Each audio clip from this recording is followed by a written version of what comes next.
už štát, že by sa mohla železnica realizovať.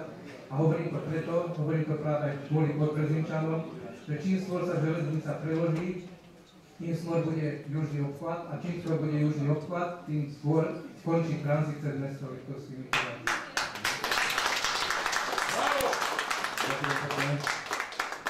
Chcem povedať ešte k tomu, čo povedal pán inžinier tu, že územný plán, ktorý predchádzal územnému plánu z roku 1996, bol územný plán z roku 1976 a už vtedy sa ten most tam objavuje, aj tie rôzne ťahy sa tam objavujú a to zrejme bolo vtedy, keď sa stavala Liptovská Mara, keď sa už vtedy uvažovalo o prekladke železnice na juh, vtedy sa to žiaľ našim predchodcom nepodarilo a sa nám to teraz s pomocou železníc Slovenskej republiky a Európskej únie podarí, môžeme byť hrdí na seba.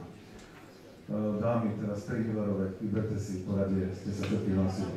Zľava, nech sa páči. Ďakujem za slovo, volám sa Anna Milorová. Moja prvá otázka smeruje na investora Železnice Slovenskej republiky. Vraveli ste, že idete z eurofondov investovať do nášho mesta. Zároveň ste vraveli, že z celkových disponibilných zdrojov v rámci operačného projektu Doprava 2,1 milióna eur ešte Slovenská republika nečerpala ani cent. A chcem sa opýtať, z akého dôvodu sme nečerpali fondy na realizáciu modernizácie železničnej trati na úseku Zlatovce, Trenčianska, Teplák za 640 miliónov eur. Pani Milorová, venujeme sa Liptovskému Mikulášu, nemáš aj iné emócie. Nech sa páči. Môžem na to krátko odpovedať. Neviem, čo ste naštudovala a aké máte prameny. Môžeme sa baviť odborne, ale nie to, čo ste prečítala v novinách a televízii. Naštudovala som rozsudok Najvyššieho súdu, ktorý potvrdil diskriminačný prístup v verejnom obstarávaní. Áno, to je pravda. Súd to skonštatoval, len škoda, že ste nepreštudovali 14 rozsudkov, ktoré sme vyhrali krajských súdov. A jednoducho súdy na Slovensku konajú tak, ako konajú. Jednoducho sme v takom štádiu, akom sme, ale občania Slovenskej republiky neprídu ani o cent, pretože my za tých 240 miliónov eur, ktoré nám Európska komisia neprepláca, robíme náhradné projekty. Takže nie, že nerobíme, robíme.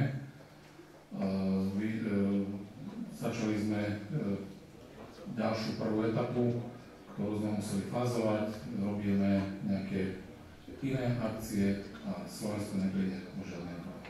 Naozaj to nesúvisí s tým, ale nemám problém s tým. Ďakujem za odpoveď. Krajských súdov je veľa, ale najvyšší je len jeden. Moja druhá otázka sa týka vyjadrenia, ktoré poskytol pán primátor na stretnutí s občanmi mesta 4.7.2015, kde nás uistil, že bude iniciovať zmenu stavby pred dokončením s cieľom optimalizovať dopravné napojenie novej stanice na centrum mesta. Potvrduje investor, že bude ochotný projekt pred dokončením meniť a vynechať most na Belopotockého ulici z realizácie? To vám teraz nepoviem.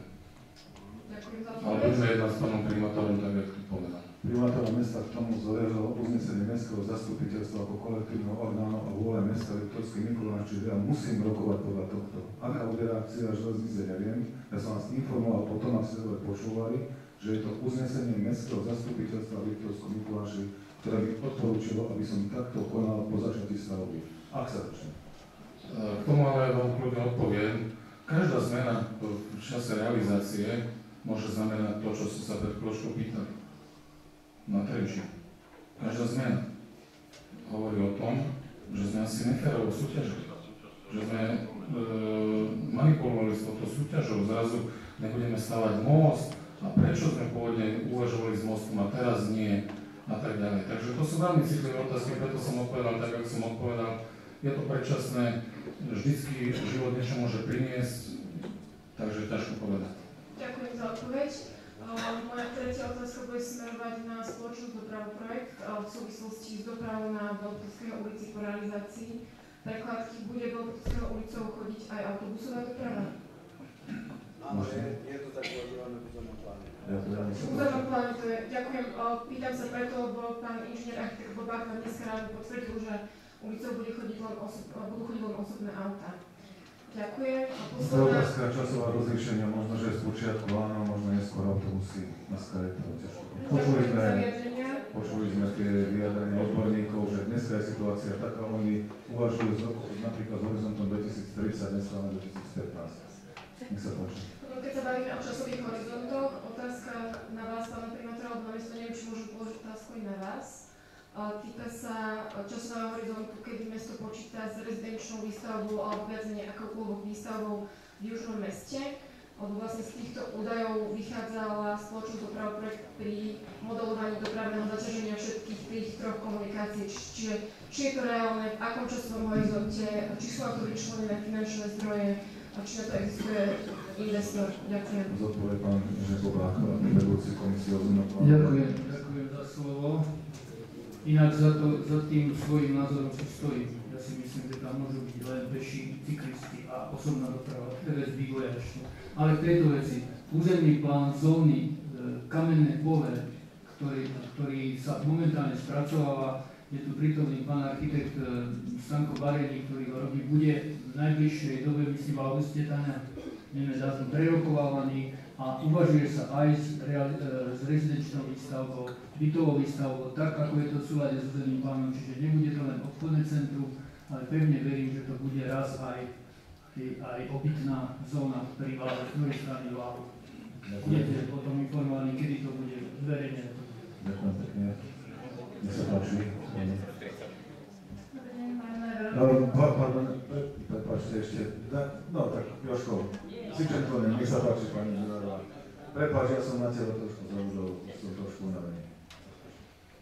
Dobrý deň, moje meno je Veronika Millerová. Chcela by som reagovať na pána inžiniera Tvrdenia. Hovorili ste nám, že nechceme alebo ohrozujeme investíciu do nášho mesta, čo si myslím, že je pravda.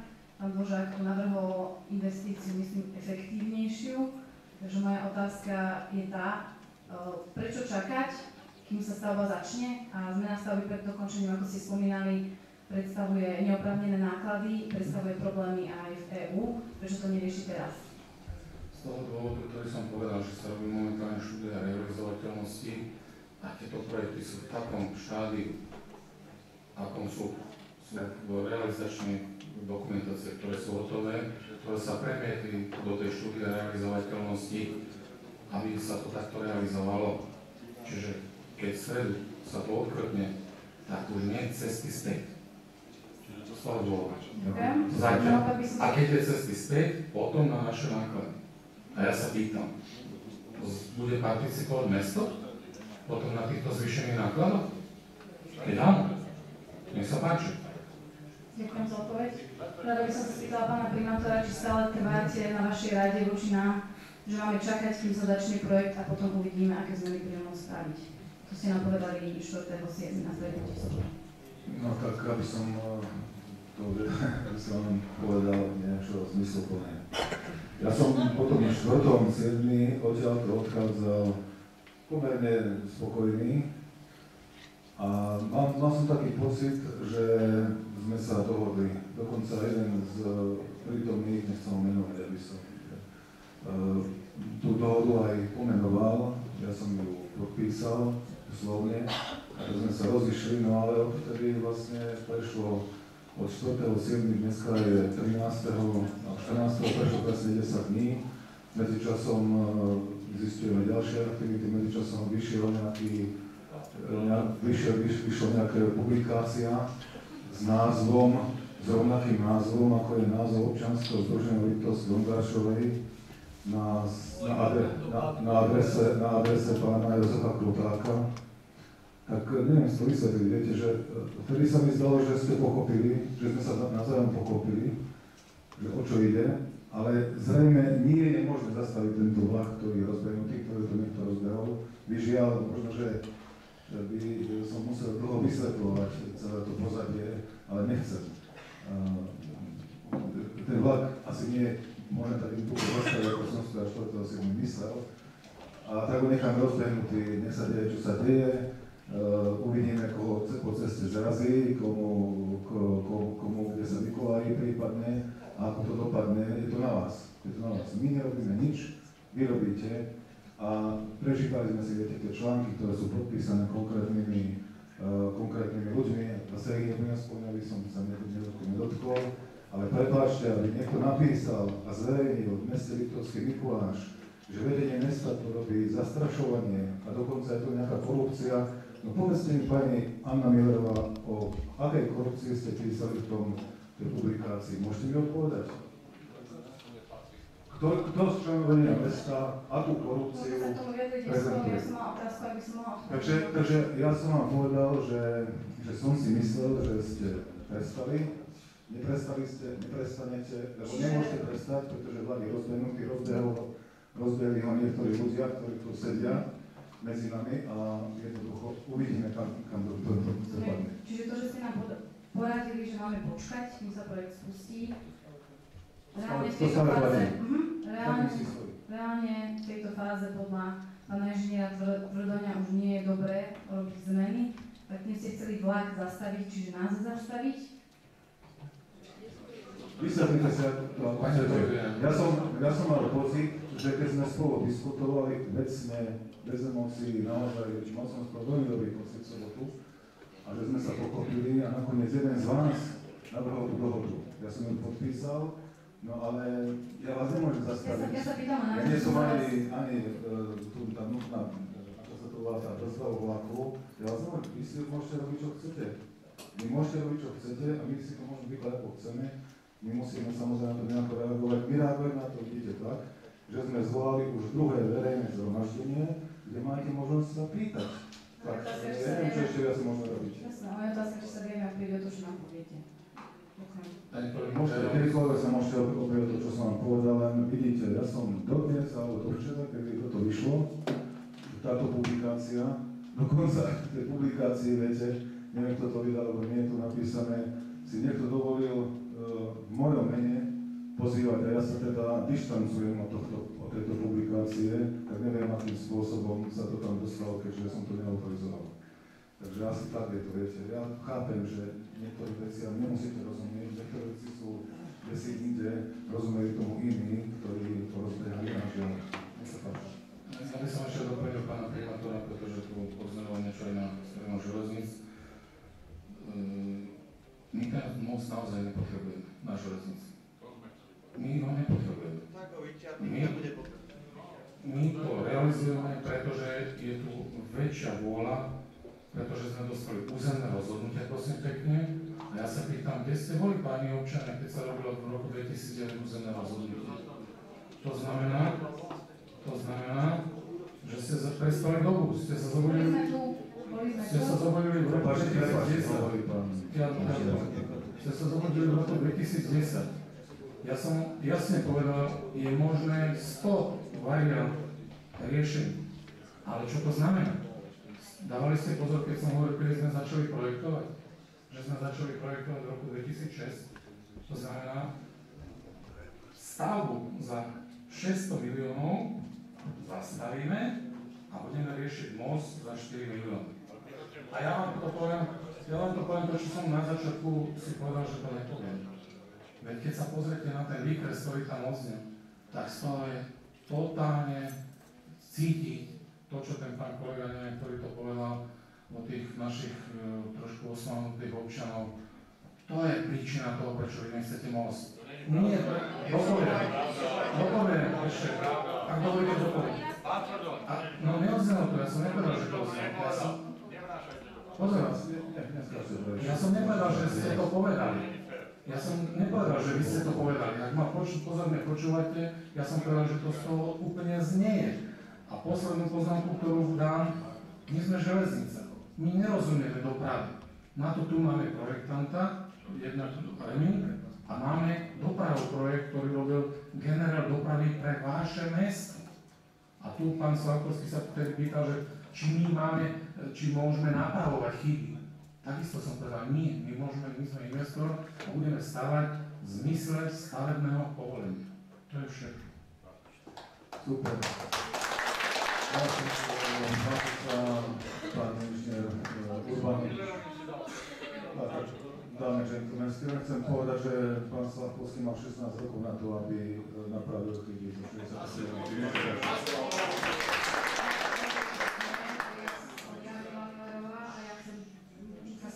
pána primátora, či si on tiež naozaj myslí, ako tu bolo povedané, že občania v minulosti nerobili nič. Ja som tu sedela v roku 2009 v tejto zasedačke, protestovali sme proti mostu, je o tom zápis. Na zápise hovoril koncom júna na zasadnutí mestského zastupiteľstva pán inžinier architekt Bobák, čiže to je nespochybniteľné.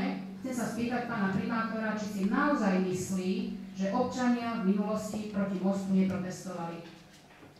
Pani Milerová, ja si to nemyslím, ja viem, že ste mali pripomienku, je to zapísané v pripomienkovacom konaní, ale tiež viem, nie že si myslím, viem, že petičný výbor petície mosta proti mostu do Hlbokého, tak sa tá petícia volá, aby bolo všetkým jasné, ak niekto náhodou nevie, petícia proti mostu do Hlbokého, tak petičný výbor zaslal na Železnice Slovenskej republiky, pán inžinier to nemusí vedieť, bolo to na vedenie, bolo to dokonca generálnemu riaditeľovi, možno, že ten list aj má. Áno, zaslal ten list, ja som vám to minule hovoril, a v tom liste doslova uvádzajú, to mám tiež desi, by som ho našiel, že v roku 2010 občania mesta robili petíciu proti mostu do Hlbokého, čo nie je pravda. Prepáčte, ale ja som sa potom 2 dní domáhal na tomto úrade, v archívoch, aby mi doniesli nejakú petíciu, ktorá mala byť podaná v roku 2010 a žiadna petícia nebola podaná. Ak ste robili, tak žiadno, mali ste ju podať asi. Ale ak ste ju nepodali a petičný výbor ju uviedol ako argument pre generálneho riaditeľa, generálny riaditeľ Železnic Slovenskej republiky má 1000 starostí, a on si teraz prečíta, že už v roku 2010 to bola petícia a nebola. Tak potom kde je pravda? Môžem sa opýtať, ja som sa nepýtala na petíciu, ja som hovorila, že občania ju boli. Áno, ja som vám to potvrdil. Takže vy viete o tom, že sme protestovali. Viem o tom, že nebola petícia. Áno, vieme. V rámci pripomienkovacieho konania je zápis v územnému plánu, myslím to bolo, územnému plánu, nie ku rozhodnutiu. Nech sa páči. Ak môžem, ja... Dajme ešte 2 otázky, súvisím si, že... V súvislosti s predchádzajúcou otázkou na pána inžiniera Tvrdovina sa chcem spýtať. V prípade, že tá bližšia dokumentácia stavebná s výstavbou železnice a mosta a samozrejme železničnej stanice bude obsahovať stanovisko, že zásobovanie alebo výstavba nie je možná cez či už Relikovú ulicu alebo Bela Potockého a následne alebo Poštínsku, zaplatia Železnice Slovenskej republiky alebo budú zvažovať zaplatení vyvolanej investície s výstavbou komunikácie od Teska k budúcej plánovanej železnici. Ja som povedal, že plán organizácie z výstavby to rieši, neviem teraz tak povedať, ako to rieši. A ja si myslím, že vyvolané investície, tak zrušíme most, zrušíme autobusovú dopravu a dáme vám vyvolanú investíciu za 2 milióny. Dáme vymaľujeme. Ďakujem. Myslím si, že poslednú otázku by mal byť jeden z pamätníkov najstarší, prepáč, že musím sa nechal čakať, ale dámy mali prednosť. Nech sa páči, pán inžinier Škorupa. Nie som občanom Liptovského Mikuláša, ale žijem tu a pracoval som prakticky celý život v tejto oblasti. Počúta čo? Som rád, pretože naša generácia začínala pred 50 rokmi s tým, že preložka trate mimo Liptovského Mikuláša má byť vybudovaná. Boli alternatívy. Pamätníkom je aj most popod diaľničný privádzač, kadiaľ mala doprava ísť cez štátne majetky a ďalej cez priemyselnú oblasť do hornej časti a napojiť sa to malo nad okoličný. Doba priniesla ten rozvoj dopravy troška inakšie. A dneska už sa to realizuje znova oddialením poza diaľnicu, ktorý projekt je už rozpracovaný a myslím, že by bolo veľmi zlé, keby sme ho nabúrali, tento projekt. treba ho jednoznačne realizovať.